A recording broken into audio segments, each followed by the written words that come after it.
Boa noite a todos, estamos iniciando a nossa gravação. Para quem não está tendo a oportunidade de acompanhar todos os episódios, nós estamos falando do livro de Daniel, Daniel capítulo 3, o estudo de hoje. Nós vamos ter a oportunidade de continuar o estudo que nós iniciamos na semana passada, onde nós falamos a respeito de um capítulo e com uma história surpreendente. Vocês estão vendo ali a ilustração, né? Os 3 amigos de Daniel foram ameaçados de morte e foram colocados dentro de uma fornalha. Nós fizemos a primeira parte do estudo desse capítulo, mais ou menos lemos do versículo 1 até o versículo 12, e nós estamos, na verdade, para estudar a melhor parte hoje. Mas só para conectar aqueles que não estiveram com a gente e para quem está talvez assistindo esse vídeo pela primeira vez, Daniel capítulo 2 mostra a revelação de uma imagem, né? A verdadeira imagem se encontra em Daniel capítulo 2. Então, Nabucodonosor decide construir uma falsa imagem, que é toda de ouro. A verdadeira era constituída por vários materiais, vários metais. Então, ele prepara todo um cenário, né? A localidade, o local, para consagrar, dedicar essa estátua. E nós vimos que nas dimensões dessa estátua, né? 6 por 60 de altura. As divindades da Babilônia estavam ali representadas. Nós vimos também que Marduk era uma das principais divindades da Babilônia, e o que o inimigo fez para enganar o povo da Babilônia foi que ele introduziu na mitologia deles o fato de que um anjo expulsa um dragão lá do céu. E esse anjo se torna posteriormente uma divindade chamada Marduk. Então, diferentemente do que o Apocalipse diz, que o dragão foi expulso pelo Filho de Deus, né? Na mitologia da Babilônia, um anjo expulsa um dragão. Então, quem está sendo adorado por trás das divindades pagãs da Babilônia e de outras religiões é sempre o inimigo, o arquiteto da mentira, da falsa verdade, da meia-verdade, e onde existe uma falsa adoração, ali está ele indiretamente ou diretamente sendo adorado. Então percebam que toda a construção, toda a simbologia, numerologia por dentro dessa imagem reflete a um momento de adoração. Um outro aspecto que nós falamos era que aquela adoração seria obrigatória. Quem ouvisse a música tinha que se ajoelhar no momento, senão seria lançado na fornalha de fogo. Isso significa de que, pela força ou pelo prazer, o inimigo leva ao engano a muitos. A coesão, ele força, persuade a que os seus adoradores, ou aqueles que são enganados, eles acreditem num sentimentalismo, numa celebração cheia de elementos e motivadores, né? Agentes motivadores externos, pode ser música, pode ser luz, pode ser uma oratória, pode ser uma dança. Qualquer elemento externo que leve a uma adoração que não é dirigida ao Deus verdadeiro é dirigida e arquitetada pelo inimigo. Então, nós vimos que a verdadeira adoração provém do coração, em paz e com tranquilidade, com muita organização, ordem e reverência. Nós proferimos orações, né, melodias, cantos que nos elevam, que não deixam um vazio dentro de nós. Então, toda vez que nós frequentamos um culto, precisamos pensar que o racional e o sentimento precisam estar num equilíbrio correto, colocado pelo Espírito Santo. Nós não podemos ser frios e apenas adorar a Deus com a razão, e nós não podemos ser apenas do tipo oba-oba, onde nós vamos, onde o som, o barulho, a grande audiência está, porque ali pode ser que o inimigo esteja preparando uma cilada, tá bom? Então, e mais importante dessa introdução é talvez nós recapitularmos que essa cena de falsa adoração vai se repetir um dia. Vocês se lembram que nessa história nós temos um rei, falsos sacerdotes e os sacerdotes dessas divindades. Nós temos uma multidão sendo enganada, né, em consagração àquela imagem. Nós temos números 666 e seus múltiplos na imagem. Nós temos uma falsa imagem de adoração e nós temos um remanescente. Todos esses personagens se repetem e eles aparecem novamente em cena quando descritos pelo livro de Apocalipse, quando aparecem um poder político representado por uma besta que surge do mar, um poder religioso representado por uma besta que surge do mar, um poder político representado por uma besta que surge da terra. Existe um falso profeta também, né? Existe o 666, a marca da primeira besta. As duas bestas se unem para que uma falsa imagem de adoração seja estabelecida pelo mundo inteiro. O mundo inteiro aparentemente está enganado, porém existe um remanescente. Existe um grupo de filhos que, estudando a palavra e recebendo a bênção do Espírito Santo, reconhecem a simbologia, reconhecem que ali estão os deuses, né, da Babilônia futura, né, espelhada da Babilônia passada, e então eles decidem não se ajoelhar, decidem manter a adoração verdadeira, de coração e com uma obediência externa, né, vista por todos. E então Deus os utiliza para pregar o evangelho para milhares de pessoas reconhecerem que a falsa adoração estava com a maioria. Por isso que Jesus falou, você conhece muito bem essa parábola, né? Larga é a porta pela qual muitos vão, e estreita é aquela onde se encontra a verdade, ok? Então, dado esse contexto, nós chegamos para a parte mais interessante da história.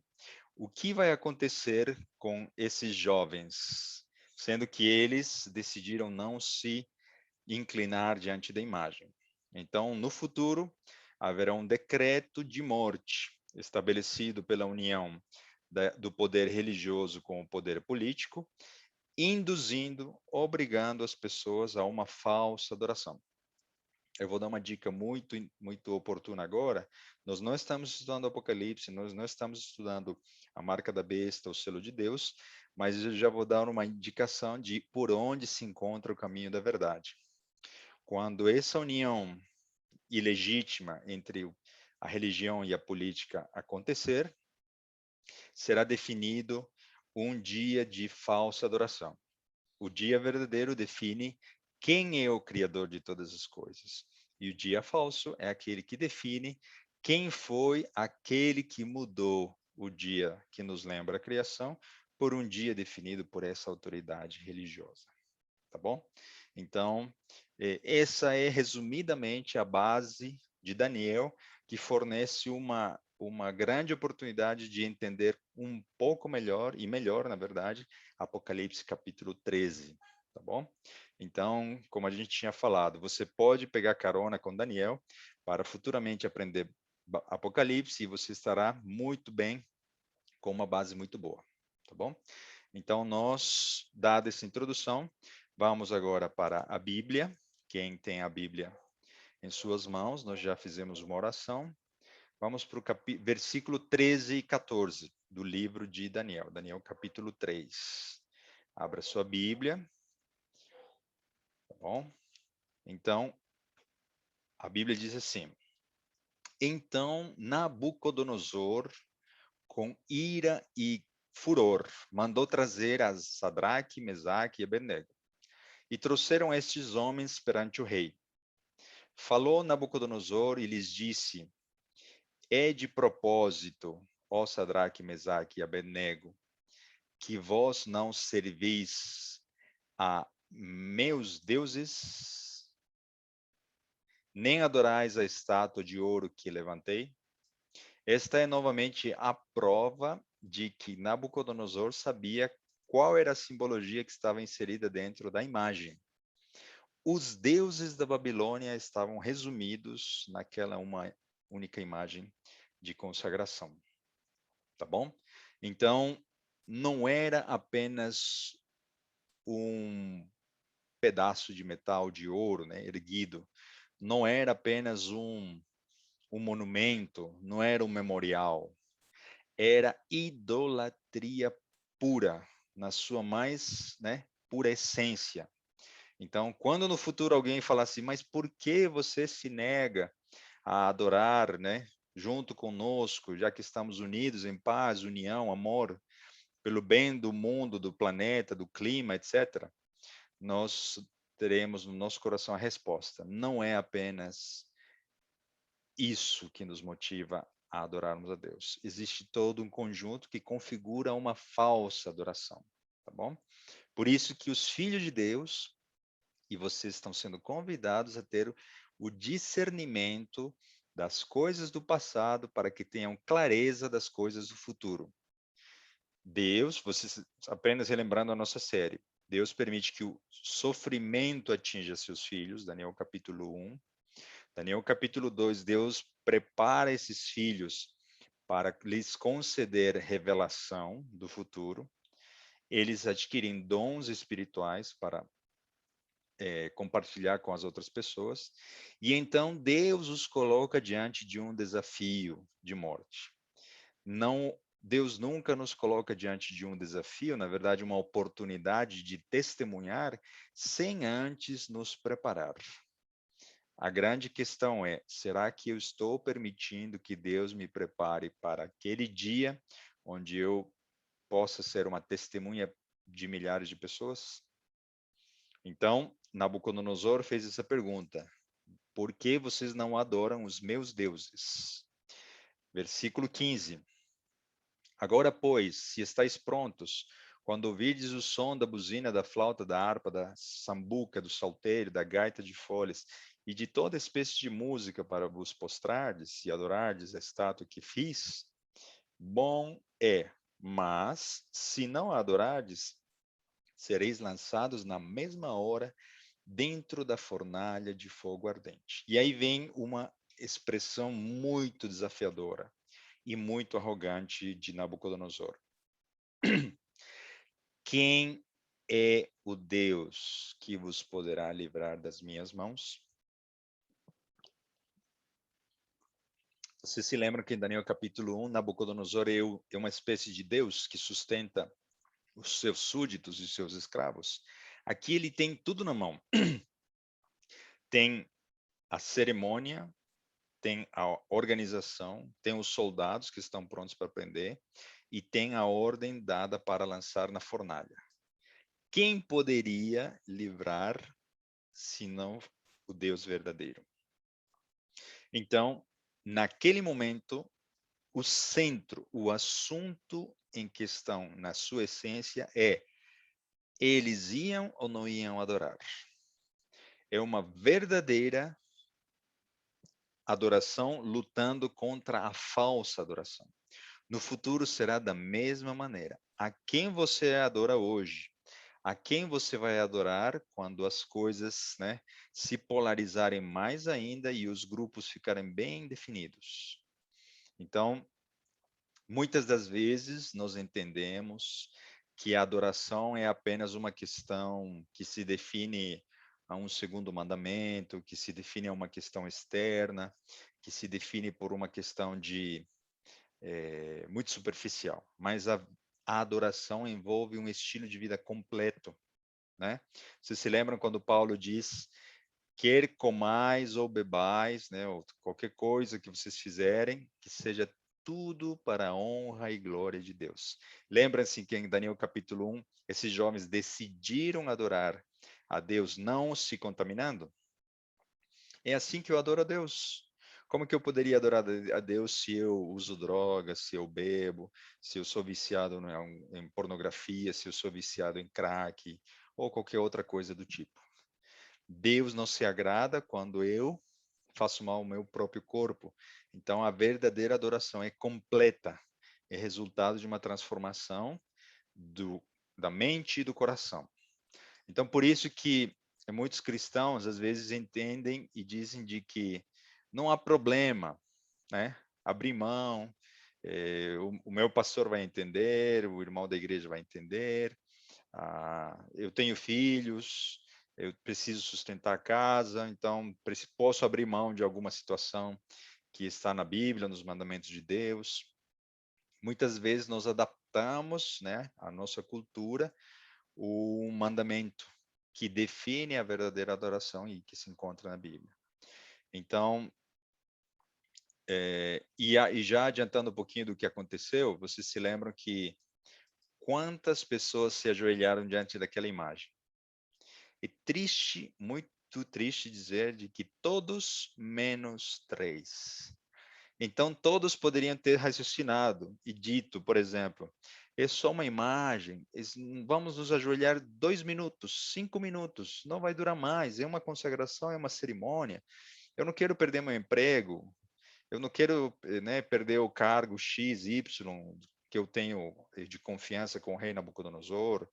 Não há nenhum problema com isso, né? Então, racionalizar e adaptar a verdadeira adoração à nossa avaliação enganosa é um problema. Todos menos 3 se ajoelharam naquele campo. E se vocês se lembram, naquele local estavam quem?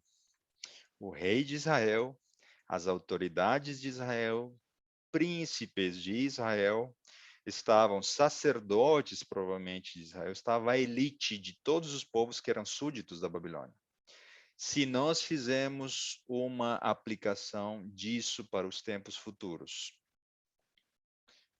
pode ser que pastores da nossa igreja, líderes, anciãos, adventistas de muito tempo, ou cristãos de qualquer outra denominação, né? Porque a salvação não está limitada a grupo X ou Y denominação. Pode ser que líderes dessas igrejas sucumbam diante da falsa adoração ou de uma ameaça, certo? Então, é triste dizer, mas a história vai se repetir. Por isso, nós precisamos estar cientes de que nós não seguimos nenhuma placa de igreja, nós não seguimos nenhum homem, nenhum ser humano, embora ele possa ser usado por Deus, mas nós seguimos a Jesus Cristo e a sua palavra. Porque se um deles vier a cair, isso não vai ser suficiente para tirar de mim o compromisso de ser fiel a Deus em todos os detalhes. Então saibam que a história vai se repetir e que você e eu somos chamados para sermos um desses 3, como um desses 3 jovens, tá bom? Vamos adiante, versículo 16 até o 18, Daniel capítulo 3, 16 a 18. Qual foi a resposta desses meninos? Vejam que interessante como que eles responderam. Responderam Sadraque, Mesaque e Abednego e disseram ao rei Nabucodonosor: não necessitamos de responder sobre este negócio. Por que eles falaram isso? Porque Nabucodonosor já sabia a origem deles, a religião e que eles tinham um Deus que em Daniel capítulo 1 tinha respondido para eles, deixando eles 10 vezes mais inteligentes e mais sadios do que os demais jovens. Então, Nabucodonosor conhecia esses jovens. Eis que o nosso Deus, a quem nós servimos, é que nos pode livrar. Ele nos livrará da fornalha de fogo ardente e de tua mão, ó rei. E se não, ou seja, se esse Deus que pode, mas se ele não nos livrar, fica sabendo o rei que não serviremos a teus deuses, nem adoraremos a estátua de ouro que levantaste. Olha, essas palavras para mim são dignas de admiração e de análise. Vamos analisar um pouco essas palavras. Que coragem, que clareza de pensamento, que entendimento que esses jovens tiveram naquele momento. Reconheceram a falsa adoração e estiveram dispostos a entregar a sua vida pela fidelidade que eles tinham a Deus.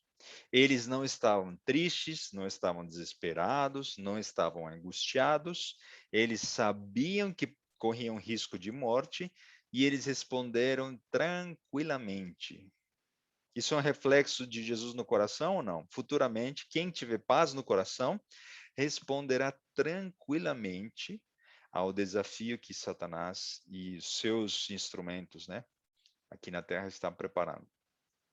Então, eles permaneceram firmes e deram uma resposta que nos ensina uma profunda lição de confiança em Deus. Ellen White, no livro Primeiros Escritos, uma autora cristã inspirada por Deus, ela diz assim: da história de seus pais, eles aprenderam que a desobediência a Deus resulta em desonra, dor e morte, e que o temor do Senhor é o princípio da sabedoria, o fundamento de toda a verdadeira prosperidade. Esses jovens sabiam que Israel foi para o cativério por causa da desobediência e da idolatria dos reis e da nação judaica. Então, eles estavam agora sendo colocados numa situação onde eles reconheciam que não cometeriam o mesmo erro dos seus pais. A verdade é que a fé que eles cultivaram desde a infância e a decisão que eles fizeram no caminho do sofrimento, do exílio, e no momento em que eles decidiram se manter limpos, tanto na comida quanto na bebida, eles agora extrapolaram numa ação externa, não se inclinar diante da imagem. Então, percebam que a nossa fé está sendo cultivada hoje e nós estamos tendo tempo de trabalhar a fé hoje. Tudo bem que os tempos estão cada vez mais difíceis e saiba você que pela Bíblia e que pela palavra de Deus, os tempos vão ficar mais difíceis ainda, porque o inimigo está se preparando para a última batalha. E no último episódio desse grande conflito entre o bem e o mal, o conflito se intensifica. Então, ainda há tempo de preparar a nossa fé para que nós possamos decidir fielmente quando nós nos depararmos com uma falsa adoração. Tá bom? Então, qual é a base da verdadeira adoração? Confiança em Deus, a fé. A fé, eles entenderam, né? Se a gente pudesse parafrasear Paulo, né? A minha, na Graça minha te basta. fraqueza, né? A graça do Senhor nos basta, né? Para suprir as nossas necessidades. Ou uma promessa que Deus fizera a Davi muitos anos antes. Ainda que tenhamos que atravessar o vale da sombra da Quer morte, comer a a nossa menina? confiança nos permite acreditar que Deus estará ali conosco, na pandemia, no luto, na perda, na doença. Deus está ali conosco. Por isso nós estudamos um episódio inteiro, o sofrimento, e qual é o propósito disso. E ainda que venhamos a morrer, Deus nos ressuscitará um dia. Então percebam que para Deus não existe derrota. Se nós estivermos sofrendo, podemos ser testemunhas para outras pessoas. E se viermos a falecer, nas mãos de Deus e entregados, né, as nossas vidas nas suas mãos, nós estaremos o quê? Apenas aguardando o dia da ressurreição. Então, o inimigo já foi derrotado e ainda será muitas outras vezes se nós nos colocarmos nas mãos de Deus.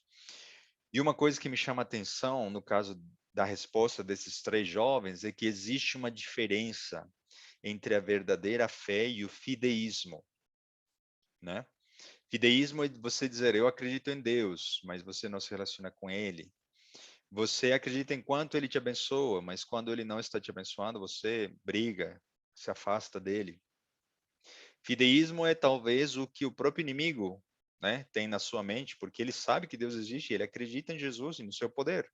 Porém, ele não se entrega e ele não é fiel, não é obediente. Então, a verdadeira fé é baseada numa entrega total, de forma que nós permitimos, pela fé, que Deus decida o nosso futuro. Lembram-se o que esses jovens falaram? Deus pode nos salvar. Porém, se ele não o fizer, mesmo assim nós não vamos nos ajoelhar. Isso é deixar que Deus seja soberano, não é? Deus ia decidir pelo livramento ou não. Então imagine se eles fizessem uma negociação, uma troca. Se ele nos salvar, então nós seremos fiéis a ele. Porém, se ele não nos salvar, né? Então eu não preciso entregar nada a Deus. Então o cristianismo hoje em dia adquiriu um conceito muito errado de negociarmos com Deus, né? Aquela prosperidade barganhada, negociada. Eu devolvo meus dízimos para Deus me abençoar. Eu entrego o meu tempo para que então Deus me dê prosperidade. E eu ofereço o quê? Eu não posso oferecer nada a Deus. Nada que eu tenho vale nada aos olhos de Deus. Deus já me deu tudo: vida, bênçãos, me deu a salvação. O que que eu poderia oferecer em troca para Ele? Então, essa negociação, essa barganha espiritual, é uma maneira errada de expressar a minha fé. Na verdade, isso não é fé, né? A gente trataria Deus como se fosse um empresário, um comerciante. Eu te dou X para você me abençoar em Y. Isso não é deixar que Deus seja soberano. E se nós compararmos com o nosso maior exemplo, qual foi a expressão de maior, a maior declaração de fé que Jesus fez? Pai, né? Passe de mim este sofrimento, este cálice. Todavia, ou seja, se não for da tua vontade, se o Senhor não permitir, e aí ele o quê? Deixou que seu pai fosse soberano e decidisse qual seria o fim da, do sacrifício de Jesus. E nós conhecemos a história. Aparentemente, Deus estava longe, mas Deus, o Pai, estava sustentando seu filho nos momentos mais difíceis da vida de Jesus. Então, a fé é como se fosse uma moeda de duas faces. Numa face está a certeza, como Hebreus fala, né? A certeza, a convicção daquilo que nós não vemos, mas nós temos certeza disso. E a segunda face da moeda é a fidelidade. A verdadeira fé tem essas duas características, a certeza e a fidelidade. Fé é pedir a Deus com toda certeza que Ele pode nos atender, porque Ele pode tudo. Isso é fé, isso é certeza. Agora, o que que é fidelidade? Fidelidade é continuar ao lado dele, mesmo ele decidindo não nos atender, não nos salvar, não responder à nossa oração, à nossa súplica, não decidindo curar o câncer, não decidindo ou não impedindo que um ente querido seja perdido para uma doença, sim, mas Deus sabe o melhor. Deus não foi o autor do câncer, da doença, da pandemia. O inimigo é, porém ele pode atuar além do sofrimento. Então, a verdadeira fé tem duas fases, só para vocês lembrarem: certeza e fidelidade. Apenas uma delas não configura a verdadeira fé. Então, muitos cristãos, vejam, hoje em dia acreditam que a fé que vai nos salvar é apenas a certeza e excluem a obediência, né, a fidelidade desse conceito completo. Porque muitos acreditam que os 10 mandamentos foram abolidos, por exemplo, na cruz do Calvário, né?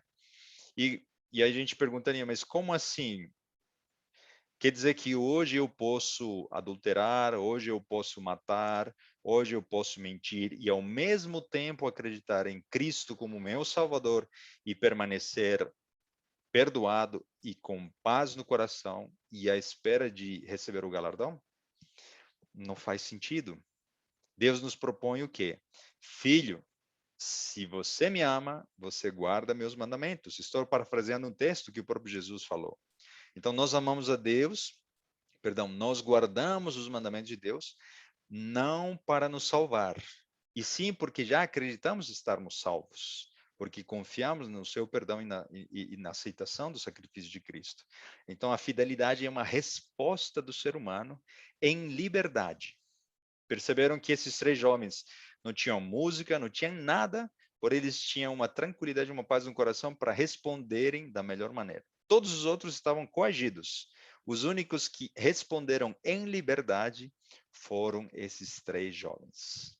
Então, livres são aqueles que se desprenderam, né, do peso, da culpa, do pecado. E com tranquilidade, um dia poderão é obedecer a Deus de forma fiel. Vamos avançando, que o tempo vai passando. Daniel capítulo 3, versículo 19. Qual foi a resposta de Nabucodonosor?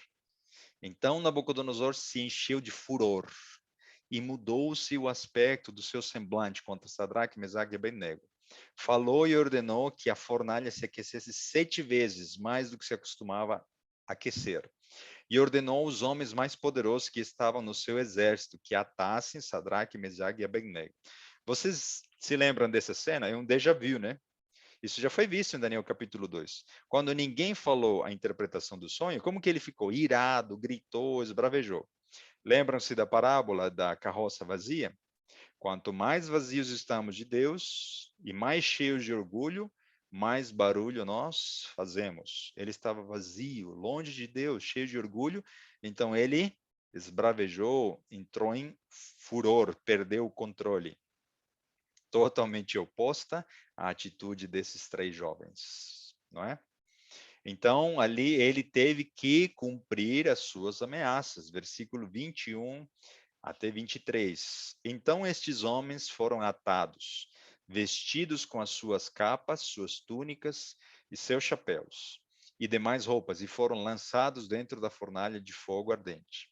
E porque a palavra do rei era urgente e a fornalha estava sobremaneira quente, a chama do fogo matou aqueles homens que carregavam a Sadraque, Mesaque e Abednego. E estes 3 homens caíram atados dentro da fornalha de fogo ardente. Eu acho que a gente passou batido, mas eu vou falar bem rapidamente. O texto indica de que alguns dos organizadores apontaram o dedo contra esses 3 jovens e falaram: "Ó rei, aqueles que tu colocaste como líderes da Babilônia, eles não se ajoelharam diante da tua imagem. No futuro, os que estão conspirando contra os filhos de Deus, eles apontarão o dedo para o povo de Deus e dirão: estão ali os adoradores, né? Ali estão os fundamentalistas, ali estão os guardadores da lei de Deus, ali estão aqueles que não querem se submeter ao sistema, ok? Essa história também vai se repetir. É interessante que agora nós vemos como ocorre o livramento. Eles, primeiro, começam com os 3 soldados que estavam colocando eles dentro do forno, foram eles que morreram. Primeiro milagre, né? Segundo, eles caíram lá e estavam vivos. Então, a fé os fez viver antecipadamente o livramento. Concordam comigo? Se eles estavam dispostos a morrer, eles estavam acreditando na ressurreição, certo? Se Deus não atendesse eles.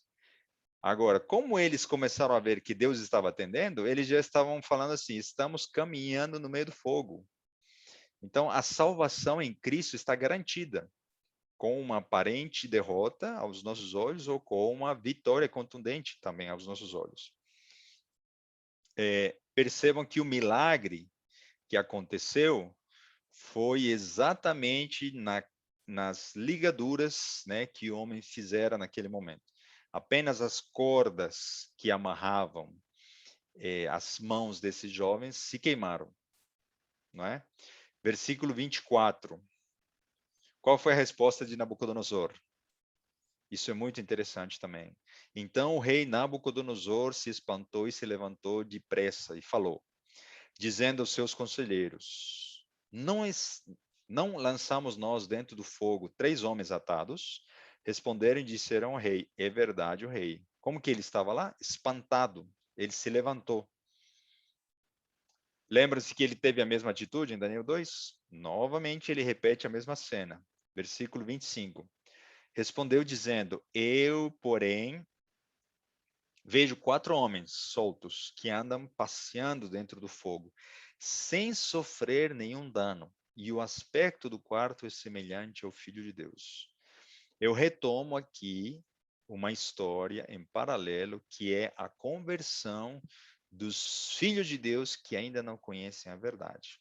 Se tem alguém aqui que está conhecendo a verdade, ou está convidando alguém para conhecê-la, saiba que Deus quer resgatar e salvar Nabucodonosor também. Os filhos de Deus seguem uma caminhada paralela e eles são preparados antes, eles recebem mais luz e conhecem mais e são instrumentos nas mãos de Deus. Porém, Deus se manifesta de forma miraculosa para os ímpios, e Deus já se manifestou a Nabucodonosor através de um sonho. Lembram-se que a gente falou que muitas pessoas no mundo inteiro, na China, nos países árabes, estão recebendo sonhos, estão recebendo milagres da Bíblia. E agora eles terão a oportunidade de ver uma manifestação miraculosa de Deus no futuro. E com poucas, né, com uma pouca quantidade de luz, né, um brilho, né, um milagre, eles se decidirão a favor de Deus e da verdade. Então, nós vemos aqui duas jornadas: a de Nabucodonosor, representando os ímpios, e a dos filhos de Deus, representados pelos três amigos de Daniel. Quem era esse personagem? Nabucodonosor era um ignorante em termos da verdade, mas ele teve uma revelação e identificou de forma correta. Ele era o Filho de Deus. Jesus Cristo, em pessoa, se fez presente naquela fornalha ardente.